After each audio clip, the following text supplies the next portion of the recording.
Welcome to Naveen tutorial of commerce. ನಾನು ನಿಮ್ಮ Naveen S.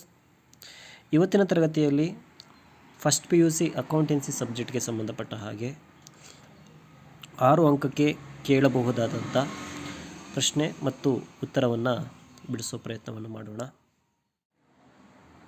ಸಾಮಾನ್ಯವಾಗಿ 6 ಅಂಕದ ಪ್ರಶ್ನೆಯನ್ನು ಸೆಕ್ಷನ್ ಸಿ ನಲ್ಲಿ ಕೇಳಲಾಗುತ್ತದೆ. ಸೊ ಪ್ರಶ್ನೆ, classify the following accounts into asset, liability, capital, revenue or gain and expenses or losses. ನಿಮಗೆ 6 ಅಂಕಕ್ಕೆ ಪ್ರಶ್ನೆ ಯಾವ ರೀತಿ ಕೇಳಬಹುದು ಅಂತ ಹೇಳಿದ್ರೆ, ಕೆಲವೊಂದು ಅಕೌಂಟ್ಸನ್ನು ಕೊಟ್ಟು ಆ ಅಕೌಂಟ್ನಲ್ಲಿ ಅಸೆಟ್ ಯಾವುದು, ಲಯಬಿಲಿಟಿ ಯಾವುದು, ಕ್ಯಾಪಿಟಲ್ ಯಾವುದು, ರೆವಿನ್ಯೂ ಆರ್ ಗೇನ್ ಯಾವುದು, ಎಕ್ಸ್ಪೆನ್ಸಸ್ ಆರ್ ಲಾಸಸ್ ಯಾವುದು ಅನ್ನೋದನ್ನು ನಾವು ವಿಭಾಗವನ್ನು ಮಾಡಬೇಕಾಗತ್ತೆ. ಒಟ್ಟು 12 ಐಟಮ್ಸನ್ನು ಕೊಟ್ಟಿರ್ತಾರೆ. ಆ 12 ಐಟಮ್ಸ್ಗೆ ಒಂದು ಐಟಮ್ಗೆ ಅರ್ಧ ಅಂಕದಂಗೆ ಕನ್ಸಿಡರ್ ಮಾಡಿಕೊಂಡು 6 ಅಂಕಕ್ಕೆ ಪ್ರಶ್ನೆಯನ್ನು ಕೇಳಲಾಗ್ತದೆ. ಮೊದಲಿಗೆ drawing account, purchase account, salary account, machinery account, purchase return account, outstanding wages account, sales account, cash account, building account, creditor account, bills receivable account, interest on investment account. ಈ ರೀತಿ ನಿಮಗೆ 12 ಐಟಮ್ಸನ್ನು ಕೊಟ್ಟು ಪ್ರಶ್ನೆಯನ್ನು ರೈಸ್ ಮಾಡಲಾಗುತ್ತದೆ. ಇದಕ್ಕೆ ಉತ್ತರವನ್ನು ನೋಡ್ತು ಅಂತಂದಾಗ drawing account. Drawing account one of the liability. ಏನಕ್ಕೆ ಲಯಬಿಲಿಟಿ ಅಂತ ಹೇಳ್ತೀವಿ ಅಂತ ಹೇಳಿದ್ರೆ, ಇದನ್ನು ಕಂಪನಿಯಿಂದ ತನ್ನ ಸ್ವಂತ ಬಳಕೆಗೆ ಉಪಯೋಗಿಸ್ಕೊಂಡಿರ್ತಾರೆ. ಹಾಗಾಗಿ ಮತ್ತೆ ಅದನ್ನು ರೀಪೇಮೆಂಟ್ ಮಾಡ್ತೀವಿ. ಆ ದೃಷ್ಟಿಯಿಂದ ಇದನ್ನೇನಂತ ಹೇಳ್ತೀವಿ, ಕೆಲವು ಆಥರ್ಸ್ಗಳು ಲಯಬಿಲಿಟಿ ಅಂತ ಹೇಳ್ತೀವಿ.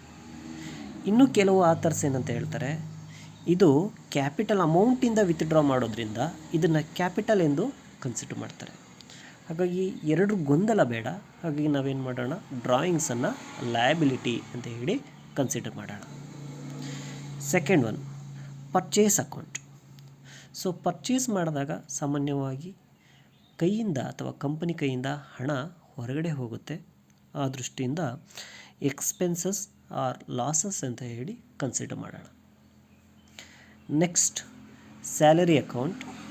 ಸಾಮಾನ್ಯವಾಗಿ ಆ ಸಂಸ್ಥೆಯಲ್ಲಿ ದುಡಿತಿರುವಂಥ ನೌಕರನಿಗೆ ಏನಾದರೂ ತಿಂಗಳ ಲೆಕ್ಕದಲ್ಲಿ ಸಂಬಳವನ್ನು ನೀಡಿದಾಗ ಸಂಸ್ಥೆಯ ಕೈಯಿಂದ ಏನಾಗುತ್ತೆ, ಹಣ ಹೊರಗಡೆ ಹೋಗುತ್ತೆ.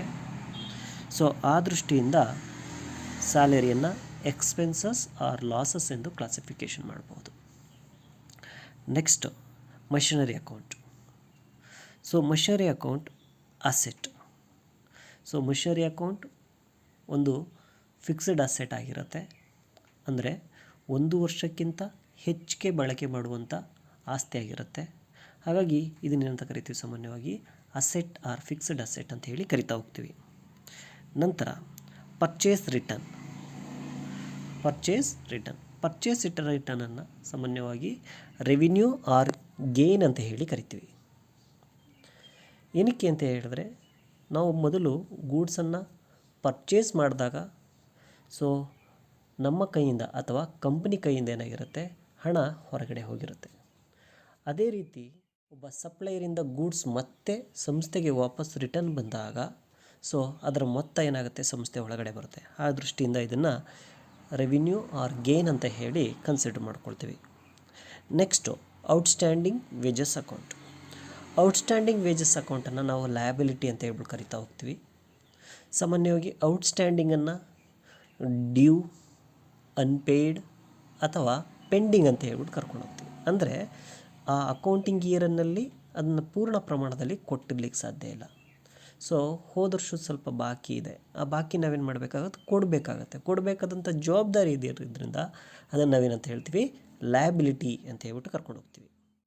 Next, sales account. ಸಾಮಾನ್ಯವಾಗಿ ಯಾವುದಾದರೂ ಸರಕು ಮತ್ತು ಸೇವೆಯನ್ನು ಮಾರಾಟ ಮಾಡಿದಾಗ ಸಾಮಾನ್ಯ ಏನಾಗಿರುತ್ತೆ, ಅದು ಸಂಸ್ಥೆಗೆ ಆದಾಯವನ್ನು ತಂದುಕೊಡುತ್ತೆ. ಸೊ ಅದೇ ರೀತಿ ಸೇಲ್ಸನ್ನು ನಾವೇನಂತ ಕರಿತೀವಿ, ಸಾಮಾನ್ಯವಾಗಿ ಇನ್ಕಮ್ ಅಥವಾ ರೆವಿನ್ಯೂ ಆರ್ ಗೇನ್ ಅಂತ ಹೇಳಿ ಕನ್ಸಿಡರ್ ಮಾಡ್ಕೊಳ್ತಾ ಹೋಗ್ತೀವಿ. Next cash account. So cash ಸಾಮಾನ್ಯವಾಗಿ ಮನೇಲಿದೆ ಅಂತ ಹೇಳಿದ್ರೂ ಆಸ್ತಿನೇ, ಬ್ಯಾಂಕಲ್ಲಿದೆ ಅಂತ ಹೇಳಿದ್ರೂ ಆಸ್ತಿನೇ. ಅದೇ ರೀತಿ ಸಂಸ್ಥೆಗೆ ವ್ಯವಹಾರಕ್ಕೆ ಸಂಬಂಧಪಟ್ಟ ಹಾಗೆ ಸಂಸ್ಥೆಯಲ್ಲಿರುವಂಥ ಕ್ಯಾಶ್ ಇನ್ ಹ್ಯಾಂಡ್ ಏನಿರುತ್ತೆ ಅದು ಯಾವತ್ತಿದ್ರೂ ಸಹ ಆಸ್ತಿನೇ. ಅದೇ ರೀತಿ ಸಂಸ್ಥೆಯ ಹಣ ಬ್ಯಾಂಕಲ್ಲಿದೆ ಅಂತ ಹೇಳಿದ್ರು ಅದು ಸಹ ಯಾವತ್ತಿದ್ರೂ ಆಸ್ತಿನೇ. ಹಾಗಾಗಿ ನಾವು ಕ್ಯಾಶ್ ಅಕೌಂಟನ್ನು ಏನಂತ ಕರಿತೀವಿ, ಅಸೆಟ್ ಅಂತ ಹೇಳಿ ಕರಿತಾ ಹೋಗ್ತೀವಿ. Next building. So building also one of the asset. Building also one of the asset. ಬಿಲ್ಡಿಂಗ್ನೂ ಸಹ ನಾವೇನಂತ ಕರಿತೀವಿ, ಅಸೆಟ್ ಅಂತ ಹೇಳಿ ಕರಿತಾ ಹೋಗ್ತೀವಿ. ಏನಕ್ಕೆ ಅಂತ ಹೇಳಿದ್ರೆ, ಸೊ ಬಿಲ್ಡಿಂಗು ಸಹ 1 ವರ್ಷಕ್ಕಿಂತ ಹೆಚ್ಚಿಗೆ ಹೆಚ್ಚಿಗೆ ಉಪಯೋಗಕ್ಕೆ ಬರುವಂಥ ಆಸ್ತಿಯಾಗಿರುತ್ತೆ. ಅಂದರೆ ಯಾವುದಾದರೂ ಆಸ್ತಿಗಳು 1 ವರ್ಷದ ಒಳಗಡೆ ಬಳಕೆಗೆ ಬಂದರೆ ಅದನ್ನು ನಾವೇನಂತ ಹೇಳ್ತೀವಿ, ಚರ ಆಸ್ತಿ ಅಂತ ಹೇಳಿ ಕರ್ಕೊಂಡು ಹೋಗ್ತೀವಿ. ಅದೇ ರೀತಿ 1 ವರ್ಷಕ್ಕಿಂತ ಹೆಚ್ಚಿಗೆ ನಾವು ಉಪಯೋಗಿಸಿ ಬಂದರೆ ಅಥವಾ ಆಸ್ತಿ ಉಳ್ಕೊಂಡಿದ್ರೆ ಅದನ್ನೇನಂತ ಹೇಳ್ತೀವಿ, ಸ್ಥಿರ ಆಸ್ತಿ ಅಂತ ಹೇಳಿ ಕರ್ಕೊಂಡು ಹೋಗ್ತೀವಿ. ಹಾಗಾಗಿ ಬಿಲ್ಡಿಂಗ್ ಅನ್ನುವಂಥದ್ದು ಒಂದು ಫಿಕ್ಸ್ಡ್ ಅಸೆಟ್ ಆಗಿರುತ್ತೆ. ಸೊ ಫಿಕ್ಸ್ಡ್ ಅಸೆಟ್ ಸಾಮಾನ್ಯವಾಗಿ 1 ವರ್ಷಕ್ಕಿಂತ ಹೆಚ್ಚಿಗೆ ಬರುವಂಥದ್ದು, 1 ವರ್ಷಕ್ಕಿಂತ ಹೆಚ್ಚಿಗೆ ಉಪಯೋಗಕ್ಕೆ ಬರುವಂಥ ಆಸ್ತಿ ಆಗಿರುತ್ತೆ. ಹಾಗೆ ನಾವೇನಂತ ಕರಿತೀವಿ, ಇದನ್ನು ಫಿಕ್ಸ್ಡ್ ಅಸೆಟ್ ಅಂತ ಹೇಳ್ಬಿಟ್ಟು ಕರ್ಕೊಂಡು ಹೋಗ್ತೀವಿ. ಸೊ ಇಲ್ಲಿ ಕ್ಲಾಸಿಫಿಕೇಷನ್ ಬಂದಾಗ ನೀವು ಫಿಕ್ಸ್ಡ್ ಅಸೆಟ್ ಅಂತ ಹೇಳಿ ಕ್ಲಾಸಿಫಿಕೇಷನ್ ಮಾಡೋ ಅಗತ್ಯ ಇಲ್ಲ, ಜಸ್ಟ್ ಅಸೆಟ್ ಅಂತ ಹೇಳಿದ್ರೆ ಸಾಕಾಗುತ್ತೆ. Next creditor. ಸೊ ಕ್ರೆಡಿಟರ್ ಅಂತ ಹೇಳಿದ್ರೆ ಸಂಸ್ಥೆ ಮಾರಾಟಗಾರನಿಂದ ಸೊ ವಸ್ತುವನ್ನು ಅಂದರೆ ಸರಕು ಮತ್ತು ಸೇವೆಯನ್ನು ಸಾಲದ ರೂಪದಲ್ಲಿ ಪಡ್ಕೊಂಡಿರುತ್ತೆ. ಹಾಗಾಗಿ ಸಂಸ್ಥೆ ಏನಾಗಿರುತ್ತೆ, ಸೊ ಸಂಸ್ಥೆ ಆ ವ್ಯಕ್ತಿಗೆ ಸಾಲಗಾರ ಆಗಿರುತ್ತೆ. ಹಾಗಾಗಿ ಇದನ್ನೇನಂತ ಕೇಳ್ತೀವಿ, ಸಾಮಾನ್ಯವಾಗಿ ಸೆಂಡ್ರಿ ಕ್ರೆಡಿಟಾರ್ ಅಂತ ಹೇಳ್ಬಿಟ್ಟು ಕರ್ಕೊಂಡು ಹೋಗ್ತೀವಿ. ಸೊ ಸಾಲಗಾರನಿಗೆ ಸಂಸ್ಥೆ ಹಣವನ್ನು ಕೊಡಬೇಕಾದಂಥ ಜವಾಬ್ದಾರಿ ಇರುತ್ತೆ, ಅಥವಾ ಸಾಲವನ್ನು ಮರುಪಾವತಿ ಮಾಡುವಂಥ ಜವಾಬ್ದಾರಿ ಇರುತ್ತೆ. ಹಾಗಾಗಿ ಇದನ್ನು ಲಯಬಿಲಿಟಿ ಅಂತ ಹೇಳಿ ಕರಿತಾ ಹೋಗ್ತೀವಿ. Next bills receivable. So bills ರಿಸೀವಬಲನ್ನು ಸಹ ನಾವೇನಂತ ಕರಿತೀವಿ, ಸಾಮಾನ್ಯವಾಗಿ ಅಸೆಟ್ ಅಂತ ಹೇಳಿ ಕರಿತೀವಿ. Next interest on investment account. So investment ಮೇಲೆ ಅಂತ ಹೇಳಿದ್ರೆ ಒಂದು ಸಂಸ್ಥೆ ಹೂಡಿಕೆ ಮಾಡಿದ ಹಣದ ಮೇಲೆ ಬಡ್ಡಿ ಬರ್ತಾ ಇರೋವಂಥದ್ದು. ಸೊ ಸಂಸ್ಥೆ ಬಡ್ಡಿ ಬರ್ತಾ ಇದೆ ಅಂತ ಹೇಳೋ ಸಾಮಾನ್ಯ ಅಂತ ಕರಿತೀವಿ, ಅದನ್ನು ರೆವಿನ್ಯೂ ಅಂತ ಹೇಳಿ ಕರಿತೀವಿ, ಅಥವಾ ಗೇನ್ ಅಂತ ಹೇಳ್ಬಿಟ್ಟು ಕರಿತಾ ಹೋಗ್ತೀವಿ. ಸೊ ಒಟ್ಟಾರೆಯಾಗಿ ನಿಮಗೆ ಪ್ರಥಮ PUCಯಲ್ಲಿ ಸೆಕ್ಷನ್ ಸಿನಲ್ಲಿ 6 ಅಂಕದ ಪ್ರಶ್ನೆಯನ್ನು ಕೇಳಿದಾಗ ಭಾಳ ಸರಳವಾಗಿ ಕೇಳಿರ್ತಾರೆ. ಸೊ ಸರಳವಾಗಿ ಪ್ರಶ್ನೆ ಯಾವ ರೀತಿ ಕೇಳ್ಬೋದು, classify the following accounts into asset, liability, capital, revenue or gain and expenses or losses. So ಈ ರೀತಿ 5 ವಿಭಾಗವನ್ನು ಮಾಡಿ ಅಂತ ಹೇಳಿದ್ರೆ ಅಮೇರಿಕನ್ ಅಪ್ರೋಚಿನ ಪ್ರಕಾರ